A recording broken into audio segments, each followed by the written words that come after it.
but he is also someone who specifically made time for Rising Bharat Summit 2025. So, Dr. Jitendra Singh ji, namaste and बहुत बहुत धन्यवाद. Thank you, very kind of you. I'm sure this is going to be a learning experience for me as well. So, thanks for making me a part of this. Sir एक passage इसी से मैं शुरू करना चाहता हूं. वक्त से जुड़ी डिबेट के मूल में तुष्टीकरण की राजनीति है. पॉलिटिक्स ऑफ अपीजमेंट है. ये तुष्टीकरण की राजनीति कोई नई नहीं है. इसका बीज हमारे स्वतंत्रता संग्राम के समय ही बो दिया गया था. आप सोचिए, भारत से पहले, भारत के साथ साथ और हमारे बाद दुनिया के कई देश आजाद हुए, लेकिन कितने देश ऐसे थे जिनकी आजादी की शर्त विभाजन थी. आजादी के साथ ही वो टूट गया. भारत के साथ ऐसा क्यों हुआ?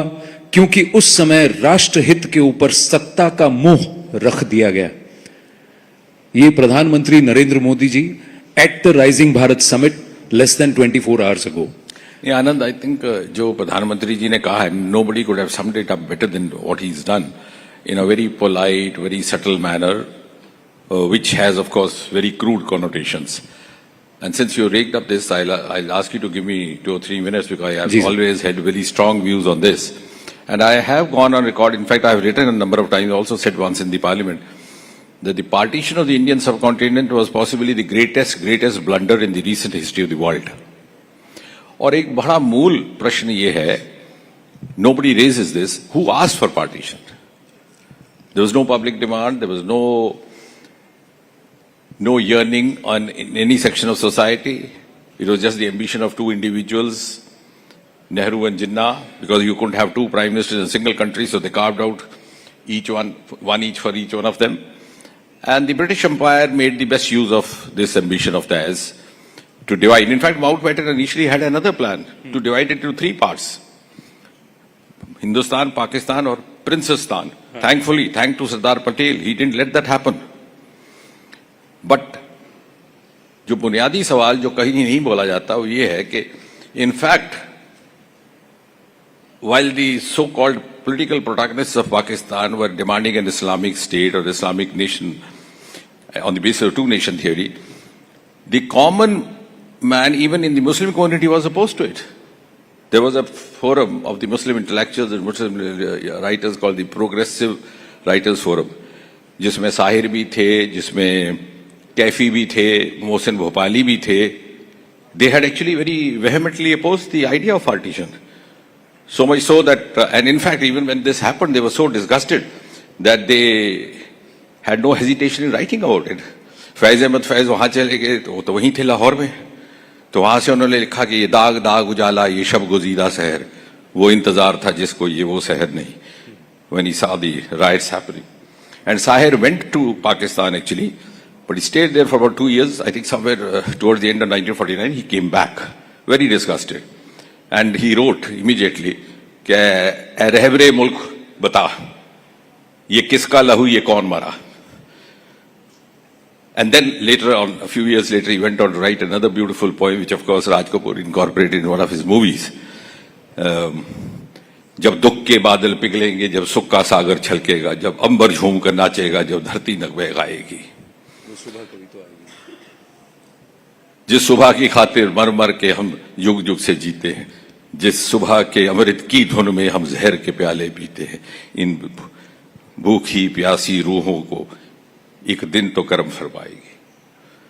So what I'm trying to say is that in the immediate aftermath of partition saw bloodshed, displacement, the biggest ever exchange of populations happening anywhere in the world. And in the later aftermath, after a few years, it was food scarcity, poverty, a long spell, which even India had to bear. Under the same Prime Minister, who happened to be one of the protagonists of the partition, or maybe facilitated Jinnah's 2-nation theory. And the 2-nation theory itself, if you see academically, evidently fell short of vindicating itself. Varna Bangladesh na banta.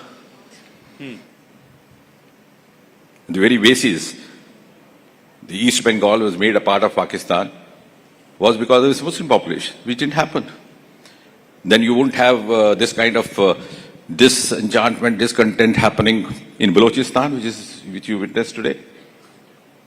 or even the Pak occupies Jammu Kashmir, which of course was not a part of the partition. Redcliffe ने जो line खींची थी वो तो अलग थी, and that Redcliffe is itself a case study for you. You know, the story of Redcliffe, he was an attorney. Lord Mountbatten wanted a legal expert to do so. So he came here. He stayed there just for about 30 days or so in Delhi, didn't move out. But they say he was a great brainy guy. So he drew a line on a map, depending population ka study karke, and that came to be known as the Redcliffe line. In fact, Firozpur का हिस्सा भी कटने वाला था. So then there was a rethinking कि साहब जम्मू कश्मीर बिल्कुल ही cut off हो जाएगा. And then this link came. And intelligent as he was, because I have with me about 500 books on partition, written by Indian victims, the Pakistan victims, those who went abroad and settled because there was a window period you could choose even a Commonwealth country. And of course, last month only one young lady journalist from UK has written a book on the families. And there are also books written by the British authors. And one of the British books mentions that when Redcliffe's task was over, he handed over his documents to Lord Mountbatten. He had at the back of mind that this was going to be disaster. So he wrote a letter to his stepson. He said, my task is over. I'm coming back before more than 1 million people rendered homeless come looking for my blood. So he knew what he was doing. Yes. But that suited Jinnah, that suited Nehru, and that also very much suited the British rulers. Allow me to ask you this. Is this the BJP and the current disposition's obsession with pushing down Nehruvianism and Nehruvian politics? Or is it just bringing front and center our history, our itihas like it was? Because it's difficult to believe कि दो लोगों की महत्वाकांक्षा या कुछ लोगों की महत्वाकांक्षा जैसे प्रधानमंत्री जी ने कहा, उसकी वजह से इतनी सारी जनता का नुकसान सह लिया गया. Nobody liked the bloodshed that happened. 3 million people died, got displaced, and there was so much bitterness, and those lines are still drawn. No, absolutely. I totally agree. Would you really want to say that it was just the power-hungry ambition of 2-3 people and a collective that destroyed this entire subcontinent? Yes, to a very great extent. And do you know something? Even Jinnah, I don't know how far ideologically or by conviction he was subscribing to an Islamic state. It was more of a mission. And in the very first speech in the National Assembly of Pakistan, he said, look, now our objective is over, now everybody would be equal. And one more fact which is not much talked about is that on the 14th of August, the midnight, when Pakistan was granted independence, the very first national anthem was written by a Hindu poet called Jagannath Azad. और वो किस्सा यूं हुआ कि Jinnah asked for a panel of poets who would have to write this. And when he noticed the name of a Hindu young poet, he said, look, let's have this, it might send out a message. And the phrase of Jagannath's anthem was something different. It was like Sar Zameen Pakistan. It was dedicated to Mother Earth of the new country, nation. And then, of course, later on, it got changed. Then Hafiz Jalandhari wrote, jo aajkal hai, Jeeve Pakistan. That's right. So, and the same night, Jagannath used to tell us, he's of course no more, he was Professor Emeritus of Iqbal. Even after partition, he kept visiting all the universities across the subcontinent for his Iqbal lectures. He used to take quite a lot of sadist pleasure in narrating कि जब मेरा ये बन रहा था कौमी तराना, तो उसी वक्त प्रिसाइजली मैं वहां से भाग रहा था कि मेरे कुछ मुस्लिम हमसाए वहां से आए, तो उन्होंने कहा साहब आपका तराना तो बज रहा है, बड़े खताब की बात है, लेकिन कहीं ऐसा ना हो कि ये जो राइट चल रहा है यहाँ आप मारे जाए और हम आपको बचा नहीं पाएंगे. So they managed his safe passage into this side of the territory. And therefore, what is mean is that it was traumatic, not only physically, it was also traumatic psychologically.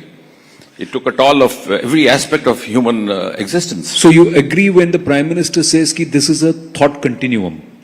Yes. And I'm bringing it front and center because the Yuva of today, do they need to understand their history? Do they need to be colored by their history? Or do they need to accept and move on? What do they need to do? Because what the PM is saying is, or आप भी यही कह रहे हैं कि there is a fundamentalist कट्टरपंथ thought process, एक विचारधारा, along with those जिनको सत्ता की भूख है, who are hungry for power at all costs.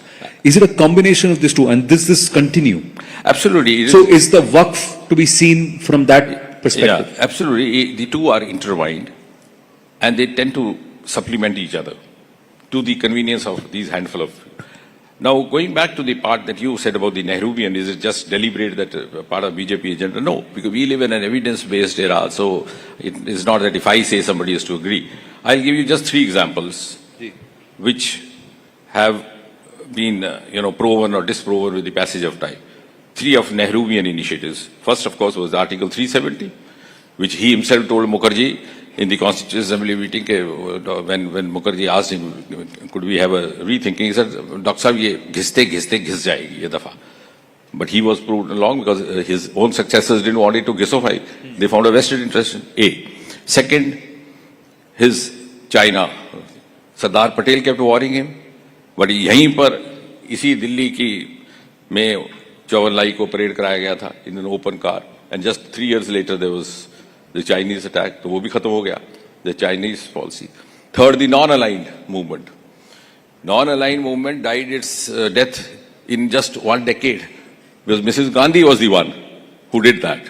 She got into an Indo-Soviet accord when there was an imminent threat of Pakistan aggression happening, and US at that point in time siding apparently with Islamabad. तो वो भी खत्म, non-aligned भी खत्म. तो तीन जो उन्होंने कॉन्सेप्ट दिए थे वो तीनों उन्हीं के 10-15 बरस के अंदर खत्म हो गए.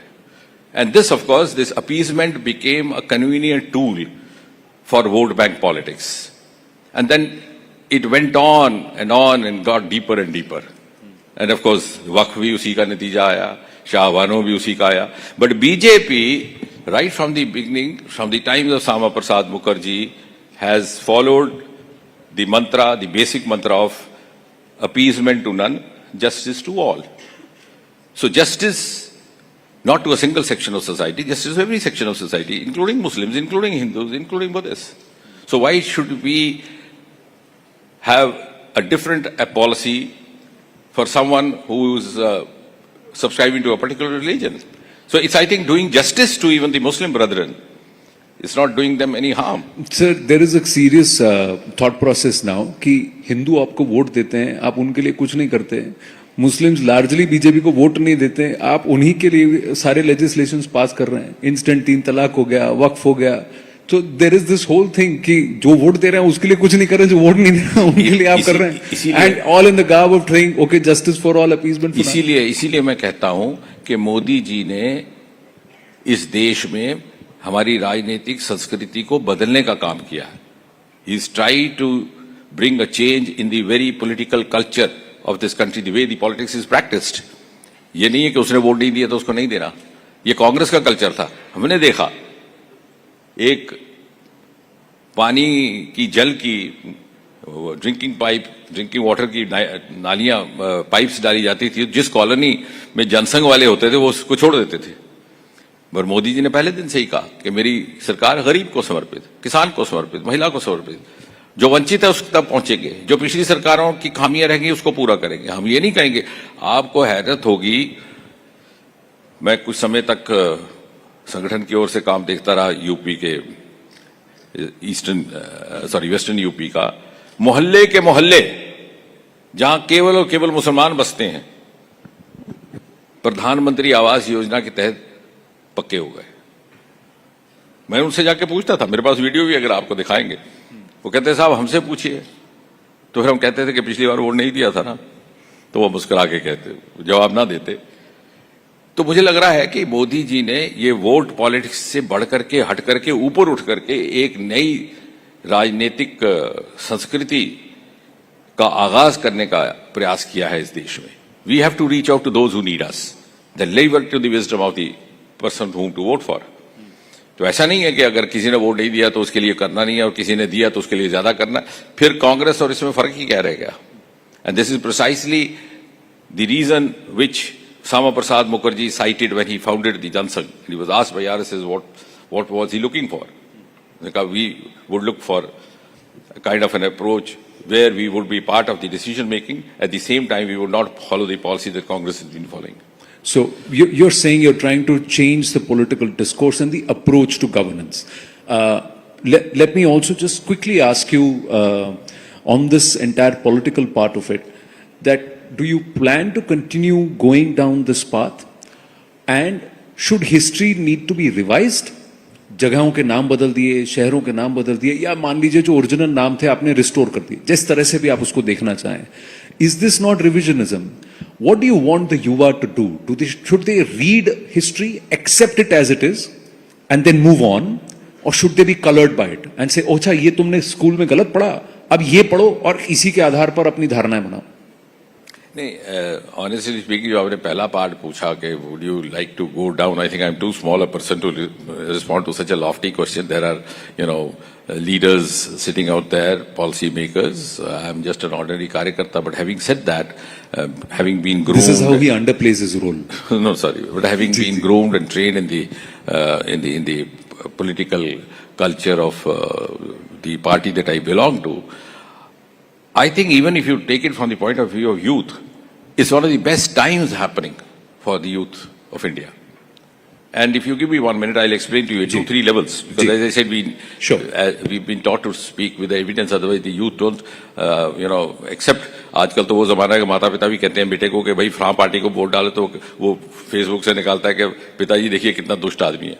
So you can't, carry yourself with a youth like that. Lekin, in fact, the other day in the podcast, somebody asked me, any regret and any wish? I said, no regret, because God would be angry if I started regretting. But wish, of course, I wish I was a youth in this age and times. You're the second leader to say that. On the Rising Bharat Summit platform, second political leader to say that you are lucky that you are in this generation. No, I tell you how. I tell you how. Please. First, the opportunity that is available now was not there. We were just about 350 startups in 2014. Now we've gone to 1.75. We are number 3 in the startup ecosystem.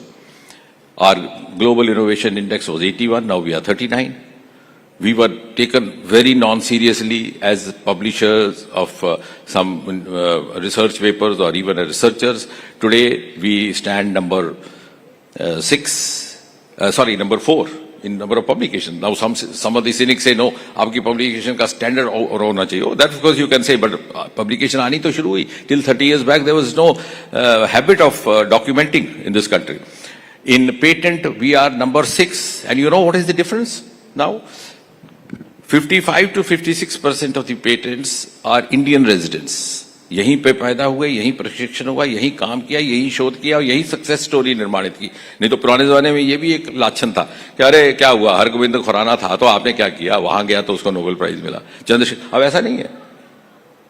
The second level, I tell you, there's so much of unleashing of opportunities happening that I am witness to it, because we have a number of schemes even to facilitate some of the youngsters who want to come back. We have a Web scheme for young scientists, researchers, innovators to come back if they wish to. We incentivize that also. So many of them want to come back. But my advice to them is कि भाई अगर आप जा रहे हो तो 5-6 साल का प्लान करके जाओ. ये ना हो कि आप वहां जाके सोचें कि वहां जाके फिर प्लान करेंगे. तो होता क्या है कि once 5-7 years are gone by, then the other factors, extraneous factors, take over. Once your children are in the adolescent age, you want to come back, but your children say, okay, you choose between us and choose between going back. So the other factors come in. Teesra, the esteem. In my age, if an Indian went to the West and introduced himself as Indian, he was not taken very seriously, not even looked up to. Today, there is a premium on being known as an Indian. Do you know, we were in Berlin last year. There's so many of Indian startups, 12 food outlets, because they also combine entrepreneurship. मैंने उसको पूछा, भाई ये 12 खोल दिए food outlet, यहाँ तो Indian diaspora ही नहीं है. तो बोले, सर ये सिर्फ हिंदुस्तानियों को थोड़ी खिलाया है, हमने तो अंग्रेजों का टेस्ट बदल दिया. And most of the European startup groups had Indian boys and girls. So I asked one of the European heads of the group, I said, why do you prefer our boys and girls? You know what he said? उसने एक लंबी फहरिस्त गिनवाई, ये, and in the end says, the best part is they don't take a weekend off. So इतना सारे गुण ये अब समझ में आने लगे. So if you go out, even Pakistanis are now introducing themselves as Indians. That means there's a definite premium on being an Indian. So the esteem has gone up, and that has raised our confidence. That has also raised our aspiration level. अच्छा, you look at the civil services, for example, because I'm also dealing with the academy. एक time था जब आपकी civil services में आंध्र प्रदेश, केरला, तमिलनाडु, यहाँ से बिहार वगैरह जो traditional. Now you have toppers from Punjab, toppers from Haryana. You have 30% girls. For 3 years consecutively, I think 15, 16, 17, we have 3 girl toppers. पहले वो ईरा सहगल आ गई, फिर वो एक टीना डाबी, फिर नंदिनी, ऐसा लगने लगा कि ये तो अव्वल नंबर रिजर्व हो गया. So that rising of aspiration among the youth has also happened because now they feel that they have an equal opportunity. पहले तो होता था साहब ये हमारे बस के बाहर है. And I think the credit again goes to Prime Minister Modi. You remember, which is not often recalled now, soon after this government came in, because I happen to be associated with DOPT, one of the first decisions in the first 3 months was to do away with that practice of getting your documents attested by a gazetted officer. And that sent out a huge, huge message. Look at now this is a government and now this is a Prime Minister who has the capacity to trust the youth of this country.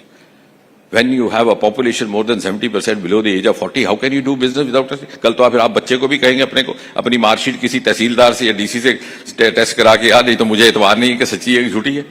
You have to learn to. And the second major decision which he announced from the Red Fort was abolition of the interviews for selection. वरना ये भी इल्जाम आता था कि जिसको 100 अंक मिलते हैं रिटर्न में उसको इंटरव्यू में फेल कर दिया जाता है, और जिससे कोई नेपोटिज्म है, कोई भाई भतीजावाद है, कोई लेन देन है, उसको इंटरव्यू में कर दिया गया. And please I think many in this room may not understand, it's not an easy decision for a political dispensation to take. हमारी लोग कहते हैं साहब अपने लोगों का क्या होगा, लेकिन ये भी पॉलिटिकल कल्चर बदलने का काम मोदी जी ने किया कि सभी के बच्चे हमारे बच्चे हैं. We have provided a level playing field, and that is a cumulative outcome of the increase in opportunities, increase in aspiration, rise in esteem. And that's why I say, for all these reasons that I have tried to cite in the last few minutes, this is one of the best times happening for the Indian youth. Makes a lot of people want to think that they should have been born sometime in the early 2000s so that they would be in the prime of their youth. But 2047, last 2-3 minutes, I just want to ask you, 2047, will space travel be possible? Will Bharat be sending tourists to moon and beyond? Is it possible? I think we've got a former astronaut also with us, Mr. Scott Kelly is there, and we'll try and spot him somewhere. Yes, Scott, hi. So I'll come to you for a question if you'd like to ask, because he's our Science and Technologies Minister also. But let me ask you, is space travel going to be possible? But of course, Yeah, we're sending a mic across to you, Scott.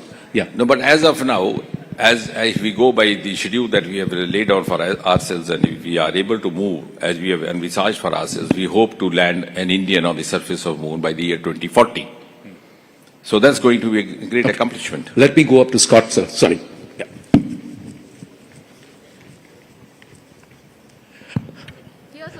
Yes. Well, that's in 15 years. My brother said at one point, he used to say, particularly about going to Mars, it's not about rocket science, it's about political science, meaning the money. So I think you probably have the technological capability. It's really whether you want to make the investment or not. So I'm confident if India decides that they want to land an Indian astronaut on the moon, as an example, in 15 years, assuming you make the investment, it's absolutely possible. He's saying 15 years. Can we do it faster, sir? Yeah, well said. That's precisely the schedule that we have laid out for ourselves. 2040 is the year where we hope to land an Indian on the surface of moon, and before that, by 2035, and India's own international space station, which will be named as Bharat Space Station. So, see, technology-wise also, and I think broadly speaking, we should realize, and that's why I say that one of the best times happening for the youth. Today, we are running in the same level as any other nation in the world. For example, we are among the 4 or 5 nations in the world who are into quantum technology. We have a quantum mission. We are the first who have come out with a vaccine in COVID. Now, the importance of that is that India was never taken seriously as a healthcare nation, even our society. अगर कोई बीमार हो जाता है 3-4 दिन इंतजार कर लो.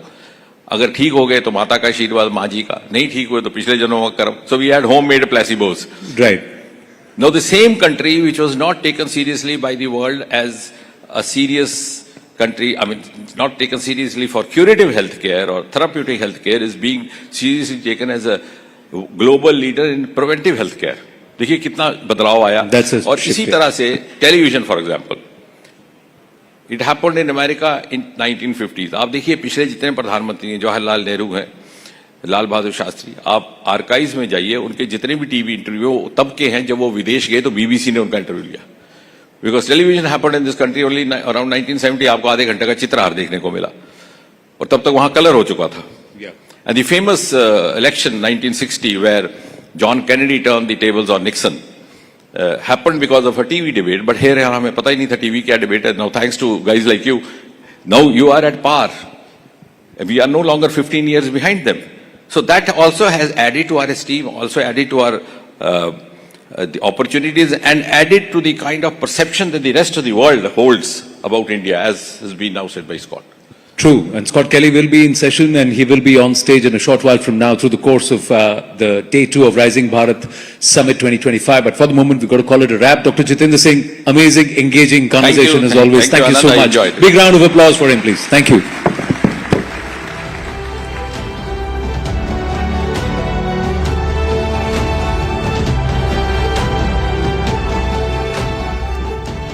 Thank you, distinguished guest. Thank you so much.